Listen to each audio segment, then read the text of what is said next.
How does DJ Moore's dynasty value change now that he's with the Chicago Bears? All that and more this episode of the Locked On Dynasty Football Podcast. You are Locked On Dynasty Football, part of the Locked On Podcast Network.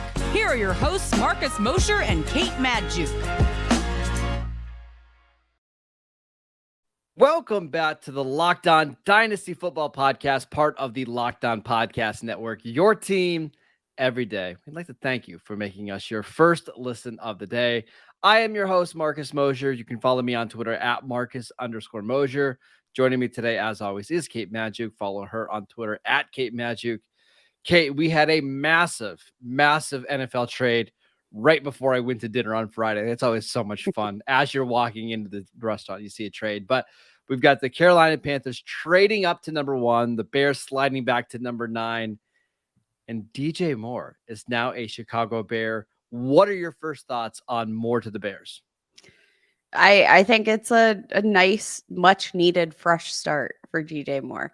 I'm really excited about it. I actually think that this is a nice show of faith for Justin Fields. Like the biggest issue in evaluating Justin Fields to this point has been the limited cast of weapons. And Yes. How do you fairly evaluate Justin Fields as a quarterback when he's throwing to, such a limited cast? Like Cole Kmet, love Cole Kmet, but he's also a really, really young tight end. He's 23 years old.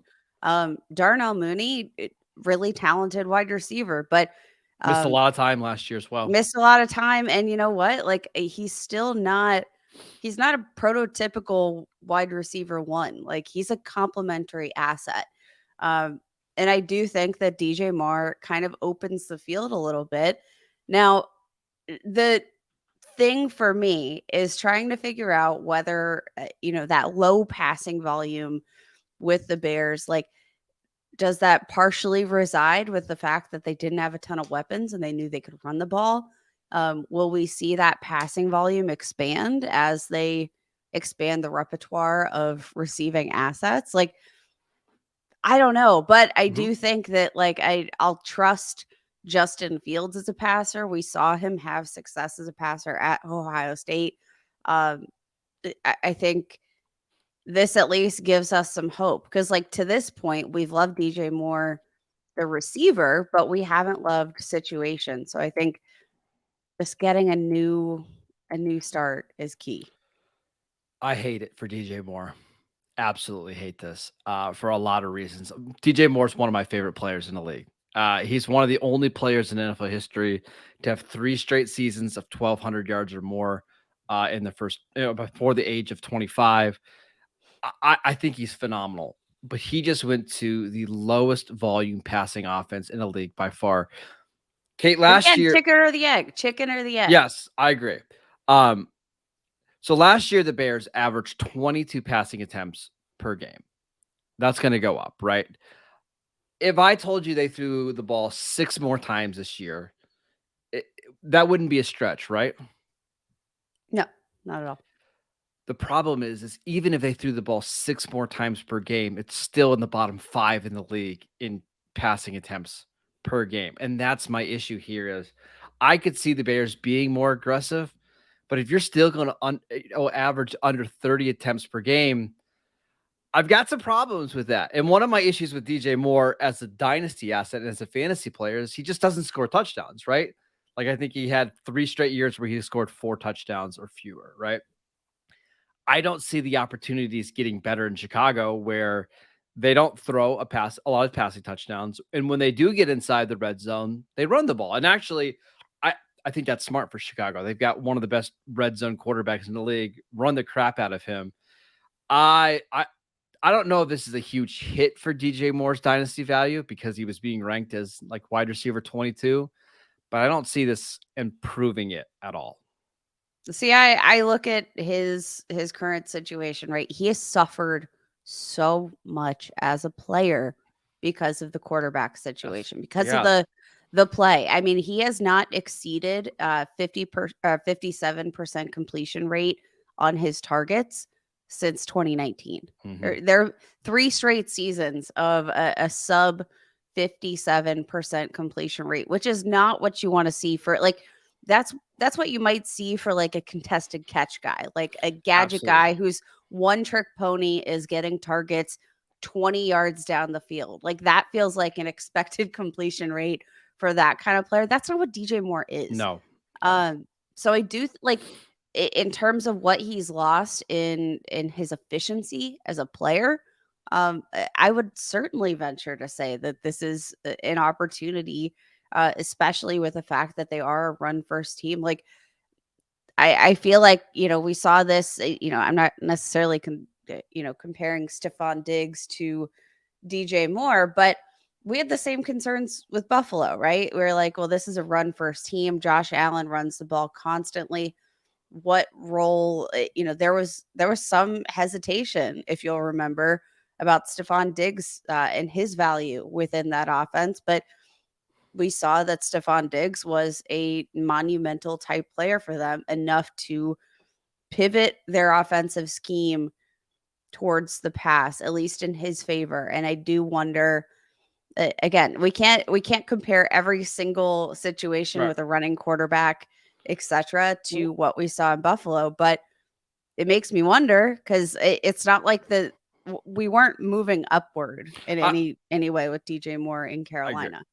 I think the better example might be the Philadelphia Eagles, right? In 2021, the Eagles were 29th in passing attempts per game.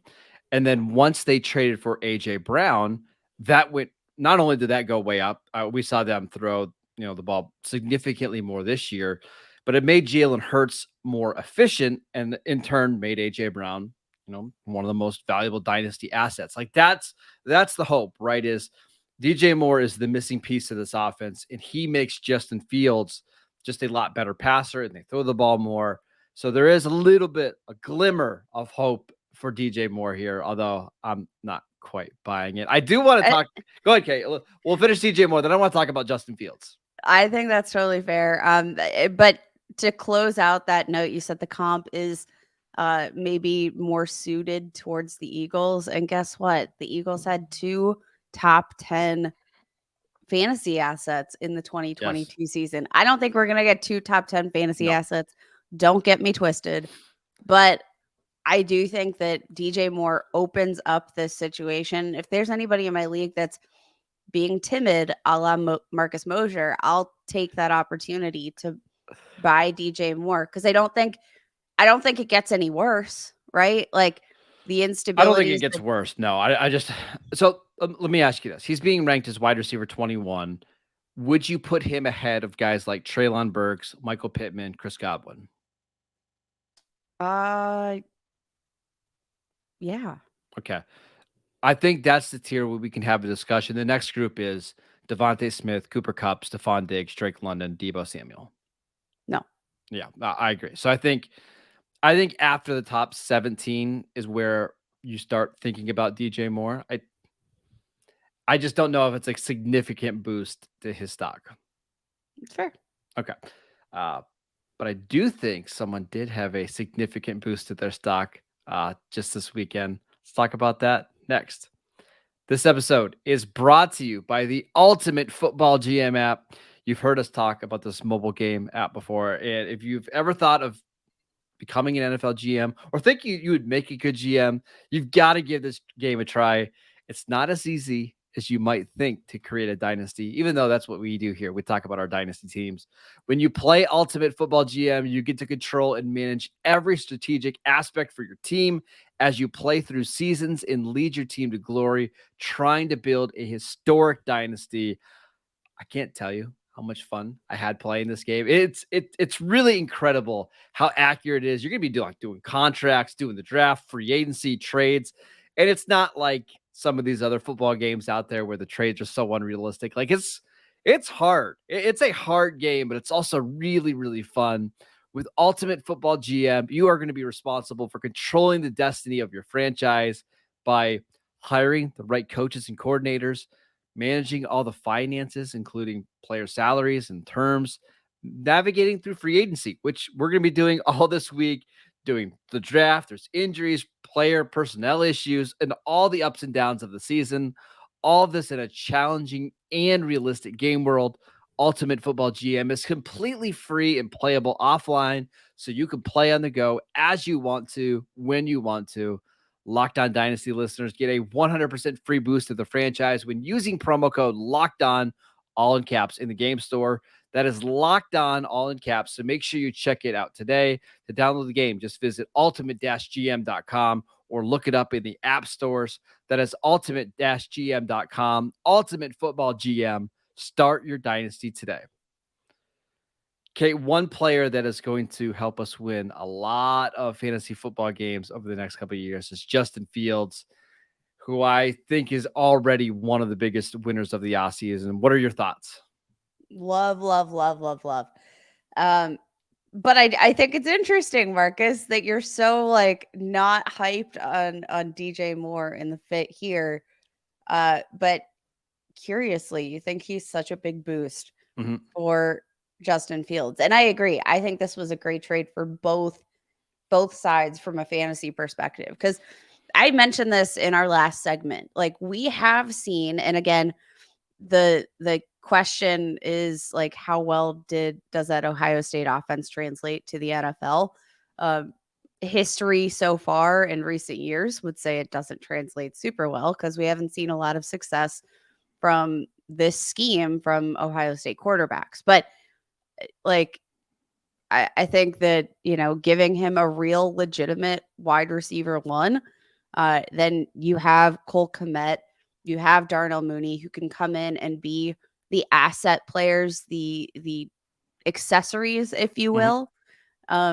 Such a huge boost to his floor as a passer. And I think, again, we saw this with, Josh Allen. We saw this with A.J. Brown to the Eagles and Jalen Hurts. Like, good receivers elevate their quarterbacks. And I do think that DJ Moore has the talent as a wide receiver to elevate Justin Fields' floor as a passer. I agree. I think it brings up the floor. On top of that, Kate, one of the biggest things that I don't think most people were talking about, but the talking heads on TV were, hey, the Bears should take Bryce Young at number 1 and trade Justin Fields. The fact that the Bears just made this trade and basically told you we want Justin Fields it's telling, right? And on top of that, if the Bears believed that Bryce Young or CJ Stroud or Anthony Richardson were a significant upgrade over Justin Fields, they would have just drafted them and traded him. That's not the case, right? Not the case. So Justin Fields locked in as the Bears starter. And we saw that from last year. Even with a bad supporting cast, you got a QB1 performance nearly every single week. And now that you've added weapons, the ceiling and the floor are higher. Yeah, I think like that probably is the most undersold aspect here, Marcus. You're right, is the fact that this signifies a commitment, right? And I don't think that like the interesting thing about that whole thing about, just go draft another quarterback, trade Justin Fields. It's like, do we really think Bryce Young, Anthony Richardson, any of these quarterbacks coming in have the generational talent to transcend what they've constructed to this date? Like, no, they didn't have a voluptuous cast of receiving weapons. They weren't setting Justin Fields up for success. And I think this move very much signals that they're recognizing that. And they think that if they do give this young quarterback with incredible mobility, but again, underrated as a passer when given, a nice cast of suitors, it shows us that they think he can produce once they give him the tools to do it. And you know what? It's funny. Like, I haven't even mentioned Chase Claypool in this Mr. number 32 overall pick here. Chase Claypool, again, I think all of the moves are a very positive indictment on their future and their considerations for Justin Fields down the road. And I would be buying Justin Fields now. I mean, free agency technically technically doesn't start till Wednesday, but the Bears have the most cap space in the league. Now they have a ton of draft capital, not only this year, but in future years. I think what you're going to see is them try to re-sign David Montgomery, but spend a lot of assets on their offensive line. And if they go out and sign a Mike McGlinchey, who is the best right tackle in free agency, or if they go out and get Orlando Brown, maybe the best offensive lineman in free agency, and they really improve that offensive line, you're going to see people start talking about why couldn't he do what Jalen Hurts did last year, right? Hurts had a great offensive line. They brought in receivers. In year 3 it clicked. This is year 3 for Jalen Hurts or for Justin Fields. So I think I'm good starting to buy, even though the price is going up, because I could see by the time we get done with the draft in May, the price being even higher when you look at this Bears roster. Yeah, I would definitely agree there. And Marcus, you mentioned bringing David Montgomery back. I think this is actually, an even bigger opportunity. Save that money that you would spend on bringing David Montgomery back. We know Khalil Herbert, every time he's been asked to step into the role, has been one of the best players on that football field. This is a really deep running back class, right? Like, this is a time where I think you can afford to have Khalil Herbert as the feature back, draft your RB2 in like the 3rd round. And we know there are so many different guys, I think, in this specific class that can fit that bill. Go out, get yourself an Orlando Brown, like get these players that normally you wouldn't have the luxury to afford because you're going to be able to find that position in the draft. And it's probably going to work out well. I'm just going to translate what Kate said to all the listeners. I have Khalil Herbert in every single Dynasty league. David Montgomery, please leave. That's exactly what you were trying to say, but trying to say it being nice, right? It is, yeah. But no, I'm still buying Khalil Herbert. But So do I by the way. I genuinely, I don't see the point. Like, I agree with you. I'm going to that's whisper my this. thing. I think Khalil Herbert's a lot better than David Montgomery. I agree. So I agree. I won't be surprised though if they bring David Montgomery back, just because we do know they want to run the ball, and Montgomery is a good player. But I tend to agree with you. Let's talk about the other side of this. We don't know who the Carolina Panthers are drafting yet, but we do know who the next Panthers quarterback is going to be throwing to. Let's discuss that next. This episode is brought to you by FanDuel. The midway point of the NBA season is here, and now is the perfect time to download FanDuel, America's #1 sportsbook, because new customers get a no-sweat first bet up to $1,000. That is bonus bets back if your first bet doesn't win. Just download the FanDuel Sportsbook app. It's safe, secure, and super easy to use. Then you can bet on everything and anything, from money line to point scorers to three-pointers drained.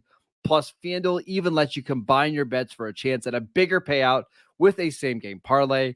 So don't miss the chance to get your no-sweat first bet up to $1,000 back in bonus bets when you go to FanDuel.com/lockedon. That is FanDuel.com/lockedon to learn more. Make every moment more with FanDuel, the official sports betting partner of the NBA. All right, Kate. The Panthers' weapons without DJ Moore now are pretty grim. My question to you is, who is the #1 pass catcher you want to own in this offense? That's a great question, Marcus. I want nothing to do with any of them. There is not a single pass catcher I am buying, though somebody's going to have the opportunity, right? Like, they can't just not throw the ball. But like, even their running back situation, like Deontay Foreman's a free agent. I wouldn't be surprised if they brought him back, but like, there are no offensive playmakers in this situation. Yep. And interestingly, what they kind of did was exactly what, I said the Bears decided not to do. Like, they've traded away. Now they're, I think a guy that you can use as that anchor in your receiver room, and DJ Moore, traded him away to draft a quarterback that now has nobody to throw to. Like, they're going to have to make some sort of move. Like, tell me what you think about this team going. We know DeAndre Hopkins is on the market, right? We know they're going to be drafting a rookie quarterback who could use some, just a stable asset. I'm not talking DeAndre Hopkins in his prime, but it's probably going to take like a second round. Do they have a second round pick anymore? Probably not. No, they gave it up. Yep. Okay. So maybe this Although won't I work. think they might have one from the Christian McCaffrey trade. I'll have to double check on that. They might. Yeah, they might. Like I would love to see a move Dude, where they bring 40. in like a veteran guy to just be a stable receiving weapon, because outside of that, you're not setting your rookie up for success. I mean, you've got Ian Thomas signed through one more season. A blocking tight end. Laviska Shenault, like Terrace Marshall. Now, Terrace Marshall is an interesting player, right? Because a lot of people were very high on Terrace Marshall and Laviska Shenault for that matter. But like, do they have all of the other assets to set them up for success? Are you buying anybody? Because I just like, I can't talk myself into any of these guys, even though, like the price is non-existent. Like I can trade a song and a prayer for one of these guys, but it's like, do you want to? I don't see the upside. Yeah. Terrace Marshall in 2 years with the Panthers has 45 catches for 628 yards and a touchdown. I don't think all of a sudden he becomes a wide receiver 2, right? Even for a team that's going to be playing with a rookie quarterback. To me, Kate, this feels very much like the situation that happened last year with Alan Lazard in Green Bay, right? Once Devontae Adams left, everybody bought up all these Alan Lazard shares because, hey, Aaron Rodgers has to throw the ball to somebody, which of course that's the case, but it doesn't mean all of a sudden that guy is going to get 140 targets and be efficient. So I'm probably somebody who, when I have Terrace Marshall in some dynasty leagues, I'm trying to move him now, right? Because I think he's going to be overvalued. The Panthers are going to bring probably 2 other veteran receivers in here. And I just don't see it with Terrace Marshall other than being like a, maybe he becomes an actual real life solid number 2 receiver, but I'm selling right now. I mean, the interesting thing, Marcus, so like his rookie season had 30 targets, right? Didn't do a whole lot with them, but 30 targets. That's not too shabby. He played less than 50% of offensive snaps in his rookie season. Sophomore season, his second season in the league, we saw that jump to over 76% of offensive snaps. Guess what, Marcus? All that extra time on the field didn't yield much. He only got 17 more targets in 2022 than he did in his first season in the NFL. Like he definitely didn't earn targets. We always talk about this. Targets are earned. You don't just get them because you show up. Well, Terrace Marshall, he was on the field. He was on the field a lot more in 2022 than he had been the year prior. And the targets don't really reflect that. No, this Panthers offense is going to be bad next year, and it's going to be probably bad for a while. And without a first round pick and with very, very, very limited cap space, I just don't see how it gets better unless the quarterback that you draft is transcendent. And I don't know how you feel, Kate, about this quarterback class. I think it's a good quarterback class, but do you see a transcendent quarterback that can overcome subpar talent here? No, I mean, we even saw like Trevor Lawrence, who was Exactly. touted as a generational talent, wasn't able to transcend what they'd set up in Jacksonville. I think that's probably the biggest loser just across the board is whatever rookie is drafted into this situation. They are the biggest loser of this situation because they are going to come into a pretty barren group of skill players here. And I don't know what you do with them. It's rough. And unless it's a guy like Anthony Richardson who has that floor with his legs, I don't think we're going to be able to bank on fantasy points from the number 1 overall pick for at least a little bit of time. I agree. Really, really quickly. I'm talking like 15 seconds before we go. Aaron Rodgers still hasn't decided what he's doing. And I don't really want to talk about Aaron Rodgers until he decides. But I mean, any thoughts on this dumb situation? I'm so sick of it. He is literally handcuffing both the Jets and the Packers at this point. Like neither of these teams now have any idea of what moves they're going to be able to make in free agency. Like it's not ideal, but you know what? Like the Jets knew exactly what they were signing up for when they went all in on Aaron Rodgers. The Packers knew they had Jordan Love in the waiting, and now they're so antsy to get to him. But like they knew all this when both of these teams knew exactly what they were stepping into. So like that's what you get. He's just doing the Midwestern goodbye, right? It takes if you've lived in the Midwest at all, you know that it takes an hour to say goodbye to everybody, right? You have to do the rounds, and you then got to do the rounds. You start off with, we should probably get going here soon. And then you do the knee slap and you kind of start to stand up. Like that's what Aaron Rodgers is doing here. He's just waiting. So we'll discuss that as soon as it becomes official either way. So be on the lookout for that. We're also going to do free agency stuff all week. Matt and Ryan back on Tuesday, Wednesday. Kate, you and I, Thursday, Friday, breaking down all of the news. We want to thank you for making Locked On Dynasty your first listen every day. Now make your second listen to Locked On NFL Draft Show. Damian Parson and Keith Sanchez provide in-depth coverage of the biggest NFL draft prospects with deep dives into the sleepers and hidden gems that can change your favorite NFL franchise. Find Locked On NFL Draft wherever you get your podcasts and on YouTube, part of the Locked On Podcast Network, your team every day. Go follow Kate on Twitter at Kate Magdziuk. I am at Marcus_Mosher. Enjoy the legal tampering period starting on Monday. And we'll see you guys next time.